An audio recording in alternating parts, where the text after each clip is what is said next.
Hello, geometry students. Welcome to geometry.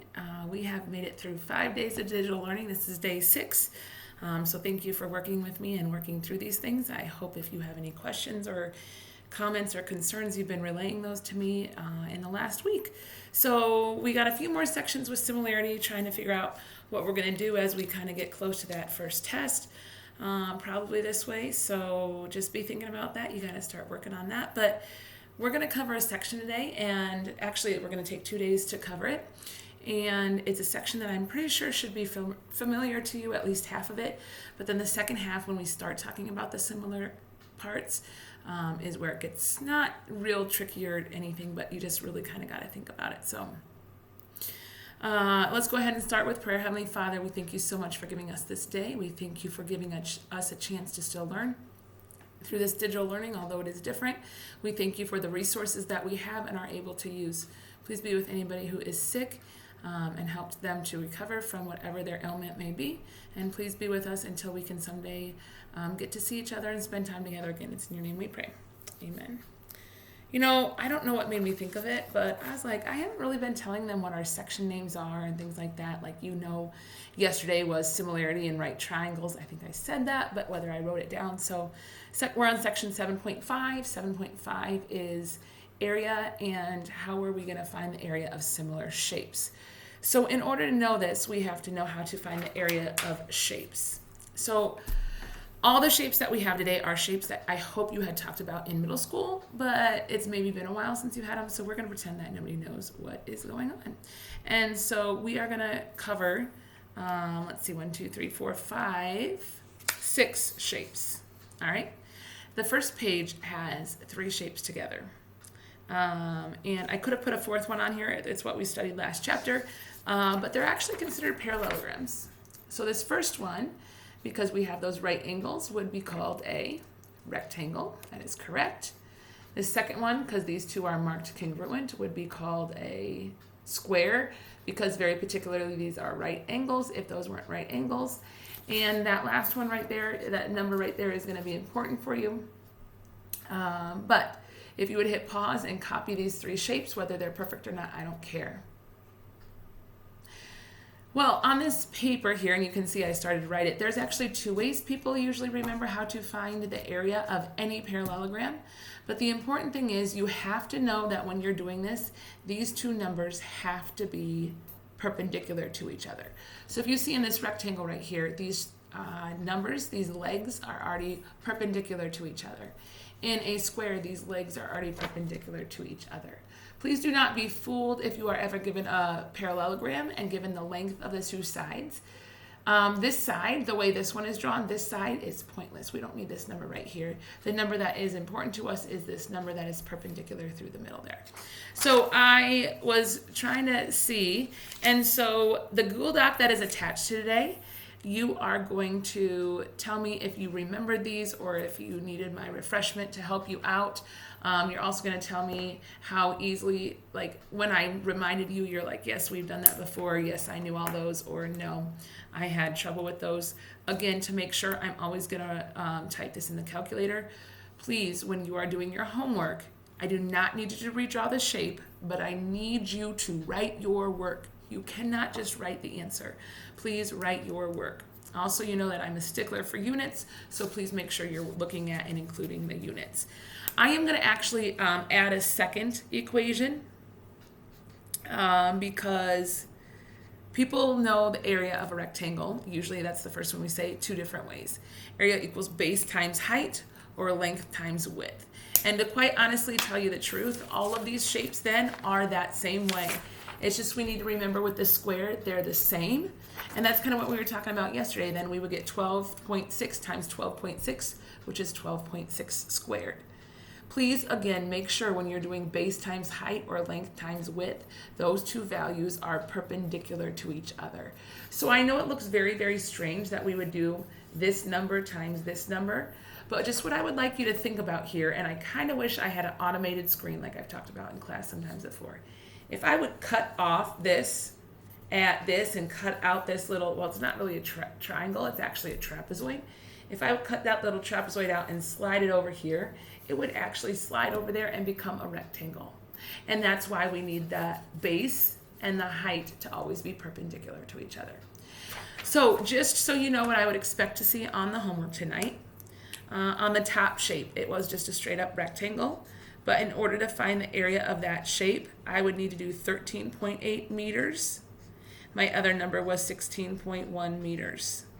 All right, so please make sure. I know it's like one extra little step, but sometimes when you type things in your calculator, you type them in backwards or like mixed up, or you type the same number in twice, and I don't know how you got it, but if you show me that you knew what you were doing, you'll at least get some points. So please do not round on these. Please write whatever your calculator says, even if there's a few decimal places that it goes out to. For example, this one has a few. The area of this rectangle would be 222.18.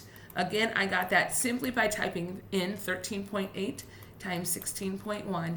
That gave me 222.18. Now, when you are finding the area, and this is something that I'm going to bring up tomorrow in the video as well, when you are finding the area, your unit must be squared. So we had meters times meters. We've been saying this the last few days. Meters times meters would give us meters squared. So if that was the first problem on your homework tonight, that right there would be your answer. I think the shapes, when I was having the computer put them together, I think I had the computer put up the shapes in a slightly different order than I'm teaching them, but it's all right, you can figure it out. All right, which means for the square, we could write A equals 12.6 feet. And we could write 12.6 twice, or if we know that we want to have it twice, that's when we can put that little squared on there. Because most of our calculators also have that squared button, you would get the same answer either way you would do it. You could either type in 12.6 and hit your squared button, or you can type 12.6 times 12.6, whichever one fancies your liking, and we would get 158.76. Please write both those decimals. Please do not round today. And since our unit on this one was feet, we would write feet squared. Whoops, so we know that we're done. Please put a box around your answer. Last shape is still a parallelogram. It's actually just a straight up parallelogram. And so we're going to find the area of this the same way we did the other two. We're going to find the area by our two numbers that are the important numbers. That would be the 9.8 centimeters. And please remember this 8.1 centimeters because it is the length of this side and nothing is marked perpendicular to this side. 8.1 is not helpful. Please do not use it. Our other number then, oh, sorry, I know I wrote it lighter in the middle there, is 7. So please make sure to do 9.8 times 7. Both of those are written as centimeters, so that's good for us. 9.8 times 7, again, I'm just typing these in my calculator, hopefully at the same time you are, so that you can see what your answer is and hopefully it matches mine. Gives us 68.6. 9.8 and times 7, yep, 68.6. So hopefully you're getting that same thing. 3 shapes taken care of.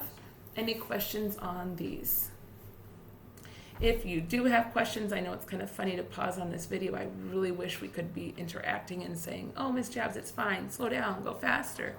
But we got to deal with what we can right now. So please, if you have questions, reach out. Once again, email. I'm usually at my computer, able to respond. Today I had something going on. Certain days I have something going on. Not today, sorry. There are certain days at certain times. Today I am meeting my calculus class at about 11 and things like that. So if I don't get back to you right away, I will eventually get back to you, I promise. Our next shape is one that I know we've covered this year already, and that is a circle. Now a circle is weird because it has that continuous loop that goes around. And please remember, we know something about the diameter and something about the radius. But to find the area of a circle, we need the radius. Circumference was when there was a possibility and we could use the diameter. But for the area, we need the radius. So this problem gave us the radius. The area of a circle. Once again, this would be go to your Google Doc and say, yep, I remembered it. No, I did not. So area of a square, rectangle, parallelogram, you already responded to. Next one, you're going to type in the Google Doc, area of a circle, and you're going to say, yes, I remembered, or no, I did not. All right, the area of a circle is a little bit strange because it's got that letter in it. Remember, that's the Greek letter pi, but it's a letter we use all the time. Excuse me, it's actually a number in math class. It's a number we use all the time when we're dealing with circles. So pi r squared. Please make sure you're careful on your calculator and you're only squaring the r. So once again, if we look at this, we have 8.7 inches. That is our radius, so we would plug that into our equation. And I know I had the worksheet ask you, please use the pi button on your calculator. Now, every calculator actually has a pi button on it somewhere. You might have to look around a little bit. Oh, sorry. You know, like this one's right there. And I have different calculators that I know that you guys use. The other one, let me move out of the way just a minute here because I'm having trouble finding it on that one, but I know it's on that one. And if I go right around the corner here, this is one that a lot of you do use and a lot of you have. And there is a pi button on it. Again, let me just find it real quick because I know it's right there above, just close to your 7 right there is where that is. So please be using that. If you're using Desmos, pi is spelled P-I, and you can just type that in and you will find your answer. So we are going to type this in almost exactly how it says. We're going to type that pi button first, and then we're going to type 8.7. And then really close to the 7 usually. Some calculators switch it up a little bit. There's a squared button. So if you have a calculator like this, you should be able to see, and I know the glare gets bad on there, guys. I'm sorry. Pi 8.7 squared. Please do not use 3.14. Please use please use the pi button. And since this is a crazy number that goes on forever, we're going to get, and we're going to round this one. Since we're going to round this one, that means we have to use the squiggly equal sign. So we're going to do 237. And we'll round to the tens place. So since it's 7, 8, that 8 rounds the 7 up. Our unit was inches because we're still finding area, and so we need to write inches squared. Sorry, I didn't put a box around it this time, but yes, all those shapes are pretty easy. The next two I'm going to do, one of them I know we've covered this year and reminded ourselves of. The other one we have not talked about this year, and it's usually one that kind of gets like looked over and slipped over when you were in middle school, like they kind of glaze over it maybe a little bit. But I'm putting these last two together because they both have 1/2 in their equation. Very good. One of them is a triangle. The other one is a trapezoid. So I'll take some more time to pause on this one. I did give us a few more examples so we could work through and talk through. So pause on this one. Make sure you have them drawn. I know I don't have the equations written down, but I'm working on those two together because they both have 1/2 in the equation. I like to say 1/2. Sometimes other teachers would teach it as divided by 2. So we're going to start towards the bottom of this paper where we maybe are a little bit more familiar, and that's with triangles. Again, there's 2 ways you could write it down. You do not have to write it the way I am writing it.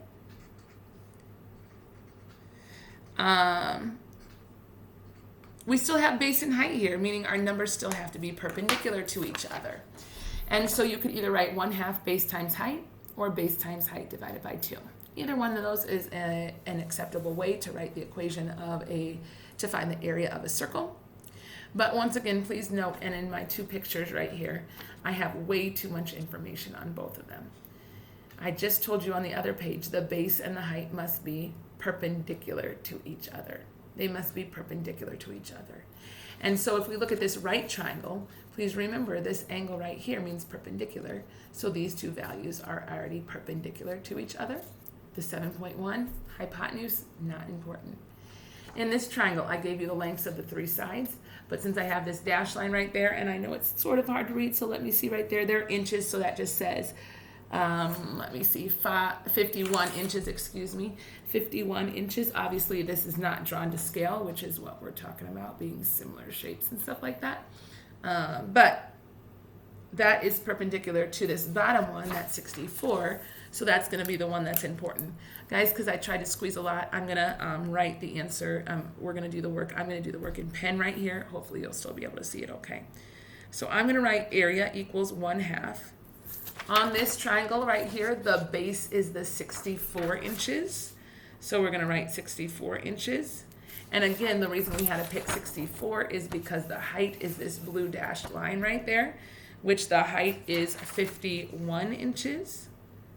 And again, when we're doing this, because we're dividing by 2 or because we're multiplying by 1/2, there might be a decimal, but it shouldn't be too bad. So I'm just going to type in 64 times 51, and then I'm going to divide that by 2. You could multiply by 1/2. Those are the exact same thing. And so our answer actually ended up being a very nice 1632. 1,632. Since we had inches times inches, our answer would be inches squared. Since we had inches times inches squared. Please remember to always include your unit. All right, which means let's look over here. If you would please start to work on that one on your own while I'm not saying a word, but writing down my numbers, typing in my calculator, and getting the answer. Please remember the 2 numbers that you must use must be the numbers that are perpendicular to each other.